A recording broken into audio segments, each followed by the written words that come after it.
ये इंसानी प्रकृति है कि जो चीज आपको नहीं मिली है वही आपको सबसे ऊंची चीज लगती है। जो आपके पास नहीं होता उस पल वही सबसे बड़ा लगता है। अगर आपने 2 दिनों से खाना नहीं खाया तो खाना भगवान हो जाएगा, आया ना? नहीं? हाँ।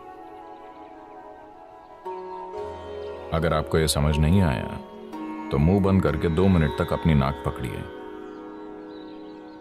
अब आप भगवान चाहेंगे या हवा? हवा। अगर भगवान खुद पूछें हवा चाहिए या भगवान, आप कहेंगे आप भाड़ में जाइए, मुझे सांस लेनी है। क्योंकि उस पल जो भी चीज आपके पास नहीं होती वो खुद को इतना बड़ा कर लेती है कि बाकी हर चीज को ढक लेती है। या दूसरे शब्दों में, जब आप मजबूरी की स्थिति में होते हैं तब चीजों को वैसा नहीं देखते जैसी वो हैं, वो बहुत बढ़ चढ़ जाती हैं। अगर आपका ब्लैडर भरा है, 1 मिनट, मैं आत्मज्ञान की बात कर रहा हूं। आपका ब्लैडर भरा हुआ है, क्या आपको रुचि होगी? मुझे आत्मज्ञान नहीं चाहिए। फिलहाल बाथरूम जाना ही परम मुक्ति जैसा है, हाँ या ना? तो चाहे जो मजबूरी हो, मजबूरी की स्थिति होने पर आप किसी भी चीज को उसके असली रूप में नहीं देखते। जीवन उस पल आपको यह सोचने पर मजबूर कर देगा कि यही सच है। तो इस तरह इंसानी जीवन एक मजबूरी से दूसरी में जाता रहता है। यह आपको चीजों को उनके असली रूप में देखने का कभी समय ही नहीं देता। अगर आप जीवन को वैसा नहीं देख सकते जैसा वो है, तो क्या आप उसे वैसे संभाल पाएंगे जैसे संभाला जाना चाहिए? बिल्कुल नहीं, है ना? अगर आप चीजों को उनके असली रूप में नहीं देखते तो आप उन्हें वैसे नहीं संभाल पाएंगे जैसे संभाला जाना चाहिए। इसी कारण लोगों के जीवन और समाज कई तरह से भद्दे हो गए हैं। जब मैं भद्दा कहता हूं तो मेरा मतलब है सामान्य।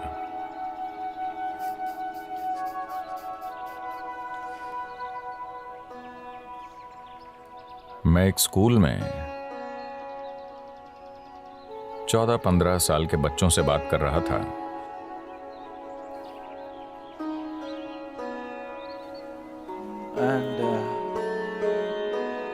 वो लगभग 11-12 लड़के लड़कियां थे। मैं उनसे पूछ रहा था कि वो आगे क्या करेंगे,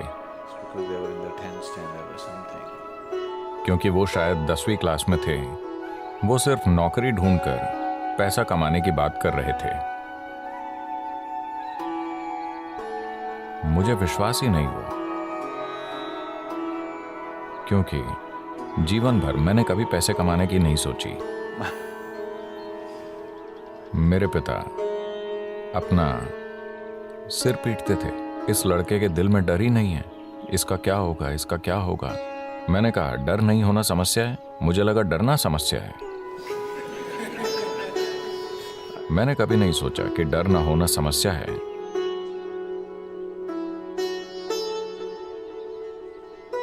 तो परमात्मा का हुक्म था कि मैं एक डॉक्टर बनूं, क्योंकि मेरे पिता डॉक्टर थे। 10 साल की उम्र में मैंने उनसे कहा नहीं, ये तो मैं बिल्कुल नहीं बनूंगा, मैं डॉक्टर नहीं बनूंगा। पर रोज कोई ना कोई मुझसे कहता तुम्हें सिर्फ एक डॉक्टर ही बनना चाहिए। आप भारतीय परिवारों को जानते हैं, डॉक्टर बनना ही पड़ता है। आजकल सॉफ्टवेयर सीखना पड़ता है। मैं 8 दिन शिकागो में था। 2 दिन पहले ही मैं भारत आया। तो 8 दिन पहले मैं शिकागो में था और वहां एक भारतीय व्यक्ति से मैंने पूछा, आप क्या करते हैं? और क्या सदगुरु, यानी वो एक सॉफ्टवेयर इंजीनियर है।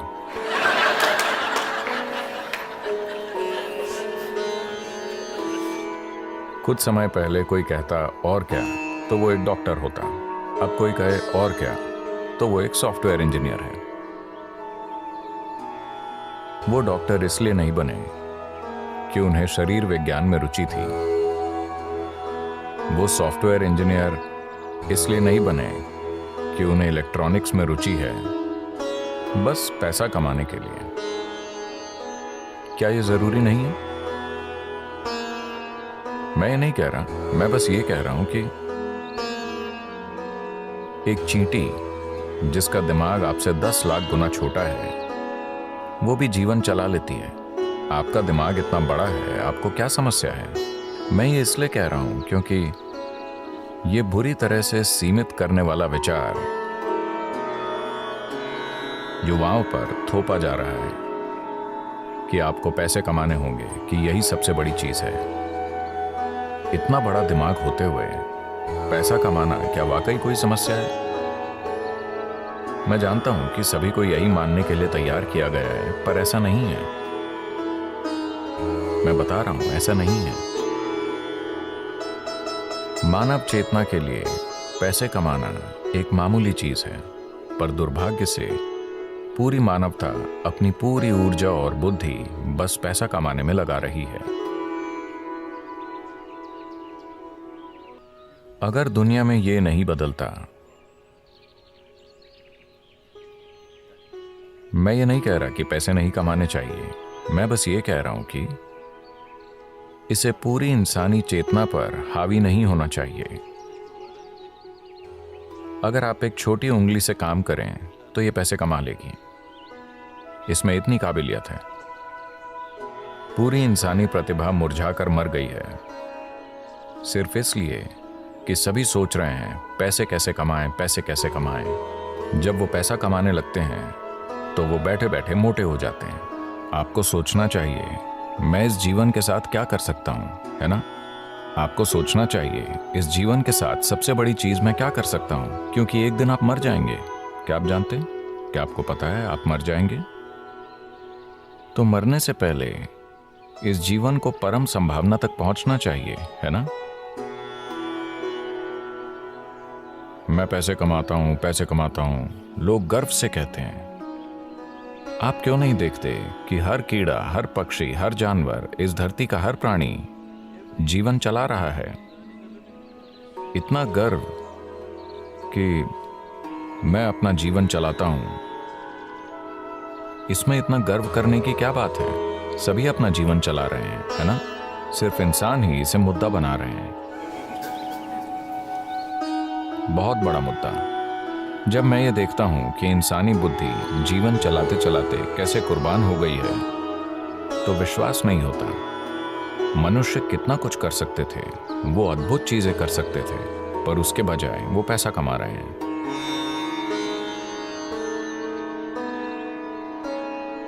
तो ये बहुत जरूरी है। मैं सोच रहा हूं कि हम एक लहर शुरू करें, खास तौर से स्कूलों और कॉलेजों में, कि पैसे कमाना एक छोटी सी चीज है। ये जीवन का प्रमुख उद्देश्य नहीं है। एक छोटी उंगली से आप पैसे कमा सकते हैं। इस बड़े दिमाग के साथ जब चींटियां जीवन चला सकती हैं, तो इस दिमाग को पैसे कमाने के लिए संघर्ष करना चाहिए। यह समस्या बन गई है क्योंकि आप किसी और जैसा बनना चाहते हैं, है ना? आप किसी दूसरे जैसा बनना चाहते हैं। आप गुलाम बन जाते हैं और इस चक्कर में पड़ने के बाद और कुछ नहीं हो पाता। आप हमेशा के लिए इसी में फंस जाते हैं। अब जिस संभावना को हम योग कहते हैं, वो शरीर को मरोड़ने, फिट होने या स्वस्थ होने के बारे में नहीं है।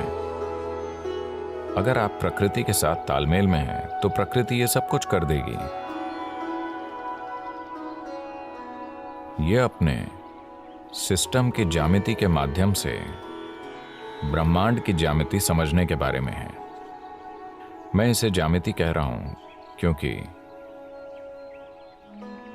ब्रह्मांड एक ज्यामिति है ना? पृथ्वी सूरज के चारों ओर घूम रही है। यह क्या है? डीजल की शक्ति? क्या एक डीजल इंजन इसे धक्का दे रहा है? अगर ऐसा होता तो इंजन की आवाज से हम मर जाते। ज्यामिति इतनी अच्छी है कि धरती बस घूमती ही चली जा रही है ना? आपने लगातार चलने वाली मशीनें देखी हैं? क्या छोटी मशीनें? अगर आप बस ऐसे करें तो वो सालों तक चलती रहेंगी। तो ये बस यही है, ज्यामिति की सटीकता इसे लगातार चलाती रहती है। पूरे ब्रह्मांड में ज्यामिति सटीकता है, तभी ये अपनी जगह पर टिका है, वरना नहीं टिकता।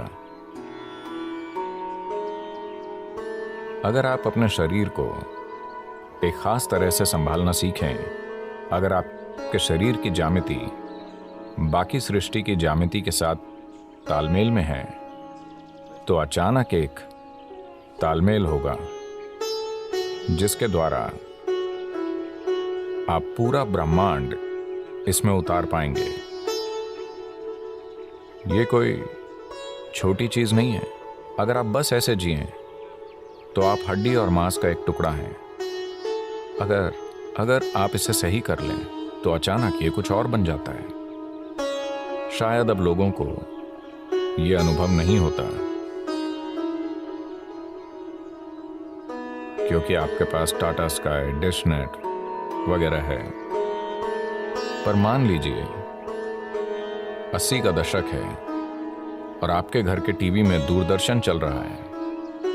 आप अपना पसंदीदा क्रिकेट मैच देख रहे हैं। अचानक आपका टीवी बूप बूप करने लगा। तब आप छत पर जाते और वहां एक एल्युमिनियम एंटीना होता था। ऐसा किया, कुछ नहीं आया। वैसा करो, कुछ नहीं आया। पर उसे सही जगह पर घुमाने पर दुनिया आपके कमरे में उतर आती। यह भी ऐसा ही है। अगर आप इसे सही रखना सीख गए तो पूरा ब्रह्मांड आप में उतर आएगा। तो खुद की इंजीनियरिंग का मतलब बेहतर रूप से सांस लेना, ज्यादा स्वस्थ होना नहीं है। नहीं, ये मनुष्य होने की पूरी क्षमता को जानने के बारे में है।